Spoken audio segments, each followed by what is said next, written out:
Quiero darle la bienvenida y agradecerle a José Antonio de Gabriel. Él es jefe de la misión de observadores de la Unión Europea para las elecciones generales de Honduras. Me acompaña vía Skype desde Tegucigalpa. José Antonio, perdón, bienvenido, muy amable. Muchas gracias. Buenas noches, Fernando. Buenas noches, José Antonio. Aquí ya hay dicen coloquialmente, un arroz con mango, ¿no?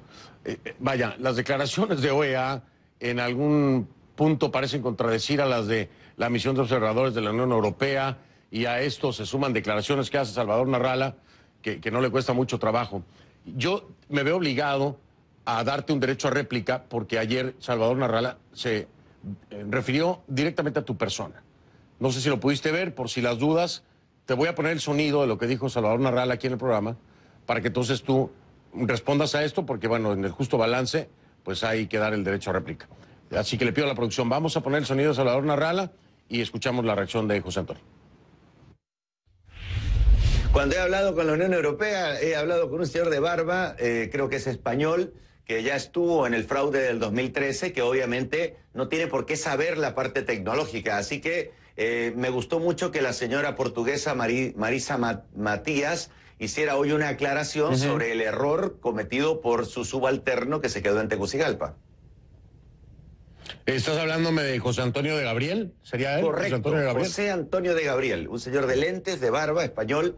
Él no entiende la parte tecnológica y ellos no llevaron ningún experto tecnológico. La OEA llevó la semana pasada un experto tecnológico que pudo constatar, por lo que el lenguaje que hoy expliqué en la mañana entre 9 y 11 al experto técnico de la OEA fue un lenguaje entendible, y les dejé una USB, además del documento por escrito del tremendo fraude que más o menos llega a 400.000 votos a mi favor que me fueron robados. Eso es lo que dice Salvador Narrala ayer por la noche, José Antonio. Y no sé, tienes todo el derecho a responder libremente o no responder, como tú quieras. Bueno, mira, Fernando, las misiones de observación electoral no están para entrar en debate con los candidatos. Los candidatos son los protagonistas junto con los ciudadanos de los procesos electorales, y ellos son naturalmente muy libres de mantener las posturas o los mensajes políticos que ellos estimen y delinear sus estrategias. Bueno, sencillamente, sin entrar en debate, naturalmente que la misión de observación electoral sí que tenía técnicos, expertos en sistemas de transmisión electoral y analistas estadísticos, como es lógico. Sí los tenía entonces, José Antonio. Esto es importante, ¿no? Yo tampoco quiero entrar en debate, pero sí lo podemos afirmar. Había expertos forenses en tecnología para poder certificar mucho de lo que se estaba discutiendo y peleando por parte de la Alianza. La misión de la Unión Europea los tenía, ¿correcto? Naturalmente, uno en sistemas tecnológicos electorales para transmisión y procesamiento, y desde luego otro, un experto analista estadístico, también ingeniero informático. Interesante. Después de ahí también vamos a otro de los puntos clave, que es el tema de las 14.364 actas sobre un total de 18.128.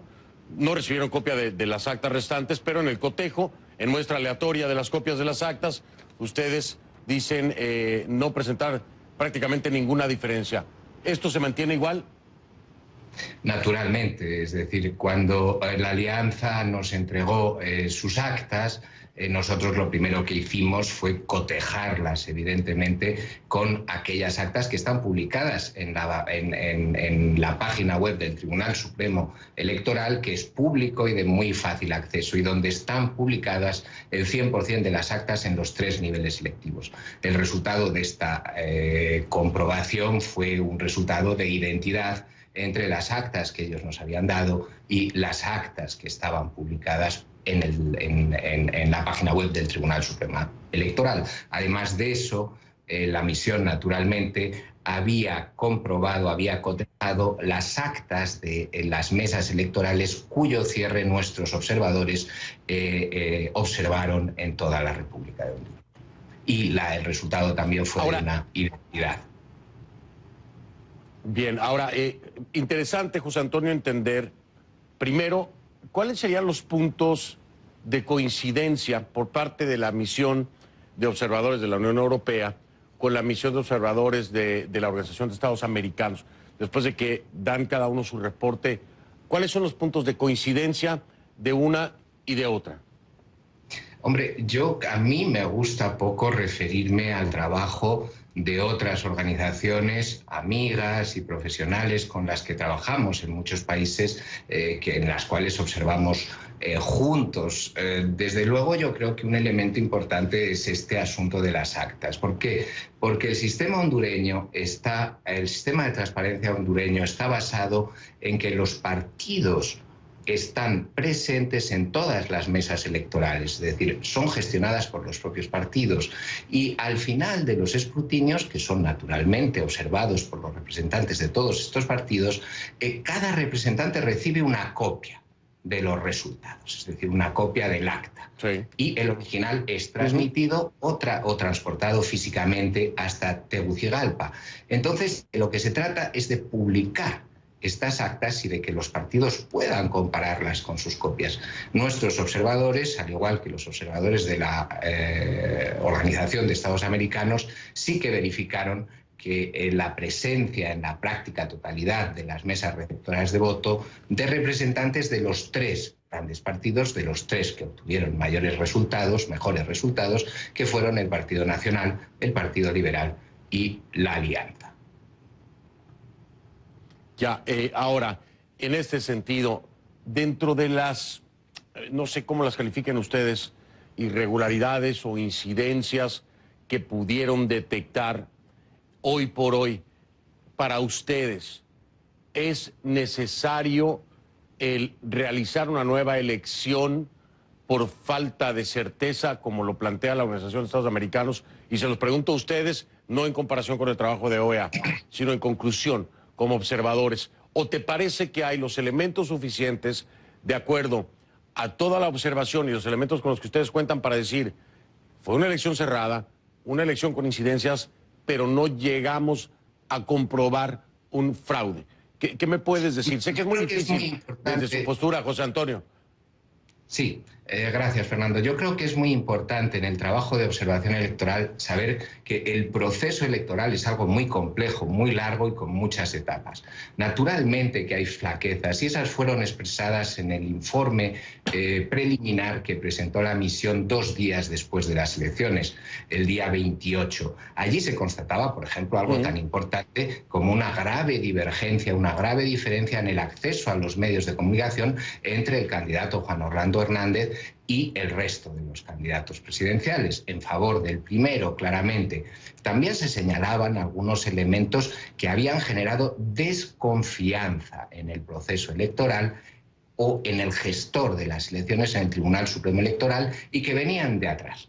Venían de atrás, por ejemplo, el hecho de que en el sistema hondureño los representantes, los magistrados del Tribunal Supremo Electoral, en realidad tienen afinidad política, y la elección de este tribunal se produjo justamente después de las elecciones de 2013, pero antes de la constitución del nuevo Parlamento, con lo cual las nuevas fuerzas no estaban representadas.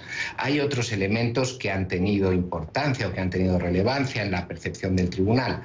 Y todo eso está señalado en nuestro informe del 28, que son elementos importantes. Pero desde luego, en lo que se refiere a la transparencia sobre los resultados, lo que sí hemos visto es que ha habido por parte del Tribunal Supremo Electoral una gran apertura para hacer cuantas verificaciones fueran pedidas por los partidos políticos en la fase de impugnaciones. Ha habido escrutinios especiales, se hubiera podido cotejar cualquier acta que se hubiera querido y se hubieran podido abrir las urnas si así lo hubieran pedido los partidos políticos. Nosotros, desde luego, animamos al tribunal en su momento a ampliar los plazos para que los partidos preparasen mejor sus eventuales impugnaciones, y tanto el tribunal con su apertura como los partidos presentando sus pruebas cumplieran con esa doble responsabilidad ante los ciudadanos hondureños de esclarecer la verdad. Lo que nos encontramos cuando culminó el proceso de impugnaciones es que había 2 demandas de nulidad, pero se aportaban muy pocas pruebas y no se pedían escrutinios especiales ni cotejo de actas. En ese sentido, como ya señalaba usted, después la Alianza nos dio un poco más de 14.000 actas y las comparamos con las del Tribunal Supremo Electoral, con el resultado que usted ha mencionado antes. Interesante lo que nos dice José Antonio de Gabriel. Voy a marcar una pausa, José Antonio, si me permites. Regreso para dar el cierre de esta entrevista con 2 o 3 preguntas más que tengo aún por hacer. Así que regresamos en un momentito. Gracias a José Antonio. Ya vengo para seguir con esto. Recuerde usted que estoy hablando con el jefe de la misión de observadores de la Unión Europea para las elecciones generales en Honduras. Allá en casa, en plataformas digitales, facebook.com/conclusiones CNN, facebook.com/conclusiones CNN, ahí está en pantalla, es una plataforma digital. La otra es en tiempo real, @soyfdelrincón, @soyfdelrincón, esa es la cuenta en Twitter. La etiqueta que estamos utilizando en este momento es OEAHN de Honduras. OEA, ¿por qué? Bueno, porque estamos tratando de ver ahora la comparación de lo que ayer hablábamos de la Organización de Estados Americanos con lo que hoy la Unión Europea nos está diciendo. Concluyo OEA-HN. Regreso con este tema y la pregunta es: ¿diálogo, elección o qué? Por lo pronto, Salvador Narrala ya aceptó la convocatoria del presidente Juan Orlando Hernández a sentarse a hablar. Y más adelante en esta conclusión es Perú. PPK, en su defensa, demanda de amparo a favor del mandatario. Vamos a hablar de eso. 2 abogados lo hicieron.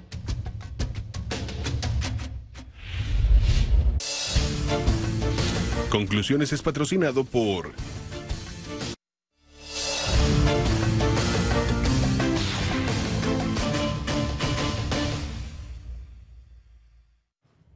De regreso con mi invitado José Antonio de Gabriel, jefe de la misión de observadores de la Unión Europea para las elecciones generales de Honduras. José Antonio, desde el punto de vista informático, entender si ustedes consideran lo que ya declaraba precisamente Theodore Dale Bukanovic, en ese sentido el encargado, la empresa encargada del sistema, ¿les parecía lo suficiente o les parece lo suficientemente robusto el sistema informático utilizado, la transmisión de datos? ¿Existe una certeza de que funcionó con las fallas que ya conocemos, pero que funcionó transparentemente y sin alteraciones? Hombre, yo creo que a veces con estos temas tecnológicos los árboles nos impiden ver el bosque. El fundamento del sistema de divulgación hondureño es fundamentalmente que las actas estén publicadas y que puedan ser, como ya hemos señalado antes, comparadas con las copias que obran en poder de los partidos o que han podido observar los observadores o los ciudadanos que asisten a los escrutinios. Por lo tanto, al final de lo que se trata es ver si están publicadas todas y si coinciden o no coinciden con las que disponen los partidos y con las que ha visto el público en general. Y lo que sí podemos decir es que a pesar de ese accidente, de ese incidente que obligó a la sustitución de uno de los servidores, pues las actas están todas publicadas y ni los partidos, ni nosotros, ni el público en general ha presentado un número significativo de actas que presente divergencias con las que están publicadas. En ese sentido, bueno, sí, podemos decir que desde luego nuestros ingenieros estuvieron allí y nuestros técnicos estuvieron allí la tarde-noche del 29 cuando se produjo la caída del sistema y desde luego no apreciaron ningún indicio de modificación de la base de datos. Pero vamos, eso es muy fácil de comprobar porque las actas están publicadas y los partidos disponen de las copias de las actas. Es decir, se están publicando como se podrían publicar en un panel o en una pared, en un muro, y se trata de ir a comprobarlas. Pero muchas veces estos temas tecnológicos generan evidentemente todas estas suspicacias que son normales en los tiempos modernos. Claro que además el físico, a la antigüita, ¿no? Es como leer un diario, ensuciarte las manos de tinta y verlo a través de una tableta. Es completamente diferente. El mundo físico existe aún y a veces lo soslayamos. Pero bueno, así lo entendí y creo que así lo explicaba José Antonio de Gabriel. José Antonio, muchas gracias. Esta es la otra cara de la moneda en términos de pues cómo se interpreta la elección con los elementos que se tuvieron. Y bueno, ya hablábamos de la OEA en el día de ayer y en otra ocasión hablaremos de nueva cuenta. Pero agradecerte tu tiempo, José Antonio. Ha sido muy amable, de verdad. Muchísimas gracias a vosotros. Buenas noches. Buenas noches, José Antonio de Gabriel, jefe de la misión de observadores de la Unión Europea para las elecciones hondureñas.